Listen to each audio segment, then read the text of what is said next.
ഇത് സൂപ്പറായല്ലോ.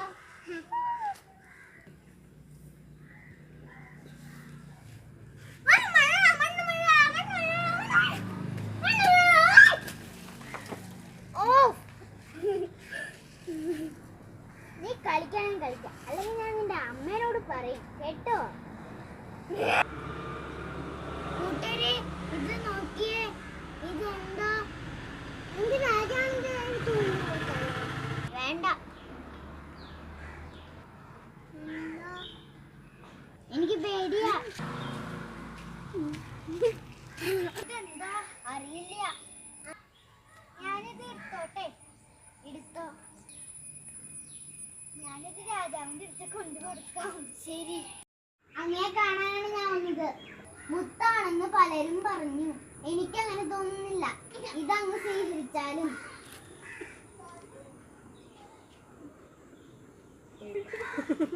മുത്തല്ല, ഇത് മറ്റെന്താണ്? നമുക്ക് കൊട്ടാരത്തിലെ പണ്ഡിതന്മാരനെ കാണിച്ചു കൊടുക്കാം. മനസ്സെ ക്ഷമിക്കണം, ഇതെന്താണെന്ന് ആർക്കും മനസ്സിലാകുന്നില്ല. നിങ്ങൾ നന്നായി നോക്കിയില്ലേ? അതെ, നന്നായി പരിശോധിച്ചു. എന്നാ നിങ്ങൾ പാടുപെടണ്ട. കുറച്ചുനാൾ മുമ്പേ ഒരു വഴിയാത്രക്കാരൻ വസ്തു അങ്ങ് ഞങ്ങളെ കാണിച്ചല്ലോ. അതെന്താണെന്ന് ഞങ്ങൾക്ക് മനസ്സിലായി. അതേതോ ഒരു ധാന്യമാണ്. ഇന്നലെ വൈകുന്നേരം ഒരു കോഴി അത് കൊത്തിപ്പിടിക്കുന്നത് ഞങ്ങൾ കണ്ടു.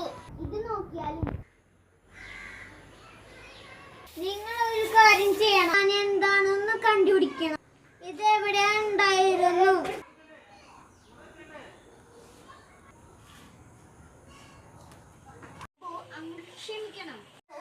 ക്ഷമിക്കണം. അങ്ങനെ ഒരു ധാന്യത്തെ കുറിച്ച് പുസ്തകങ്ങളിൽ എവിടെന്നും പറയുന്നില്ല. അതുകൊണ്ട് ഞങ്ങൾക്ക് അറിയാൻ കഴിയും. നമ്മുടെ രാജ്യത്തെ പ്രായമായ ആരോടെങ്കിലും ചോദിക്കുകയോ സാധിക്കുകയോ ഒരു കാര്യം ചെയ്യും. നമ്മുടെ രാജ്യത്തുള്ള കൃഷിക്കാരെ വരുത്തുക. ശരി രാജാവേ. അവ എന്തിനാ ഞങ്ങളെ വിളിച്ചത്? ഇങ്ങോട്ട് വരൂ.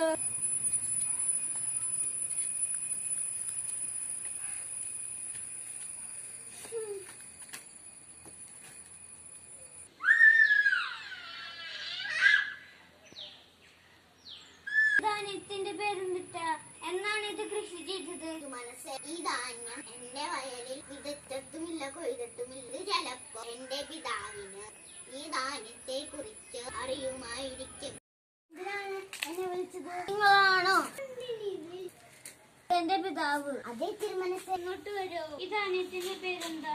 ഇത് എവിടെയാണ് കൃഷി ചെയ്തത്? എവിടെയെങ്കിലും വാങ്ങിയിട്ടുണ്ടോ? ഇത്തരം വിത്ത് എന്റെ കൃഷിയിൽ വിതച്ചിട്ടില്ല, ഞാൻ കൊയ്തിട്ടുമില്ല. അന്ന് ധാന്യം പണം കൊടുത്ത് വാങ്ങുന്ന രീതി ഇല്ലായിരുന്നു. ഒരു ധാന്യം കൊടുത്ത് മറ്റൊരു ധാന്യം വാങ്ങുകയായിരുന്നു പതിവ്. അതുമൂലം എല്ലാവർക്കും എല്ലാ ധാന്യവും കിട്ടിയിരുന്നു. ആ കൂട്ടത്തിലൊന്നും ഈ ധാന്യം കണ്ടിട്ടില്ല. പിതാവിനോട് ചോദിച്ചാൽ ഇതിനെ കുറിച്ച് അറിയാനും കഴിഞ്ഞേക്കും. നിങ്ങളുടെ പിതാവ് ജീവിച്ചിരിക്കുന്നു. എന്താ രാജാവേ? ഈ ധാന്യത്തിന്റെ പേരെന്താന്ന് പറയാനുണ്ടായിരുന്നു. രാജാവേ, ഇതാണ് യഥാർത്ഥ വിത്ത്. ഇങ്ങനെ ഒന്ന് കണ്ടിട്ട് എത്ര നാളായി? ഇത് നെന്മണിയോ? എത്രയോ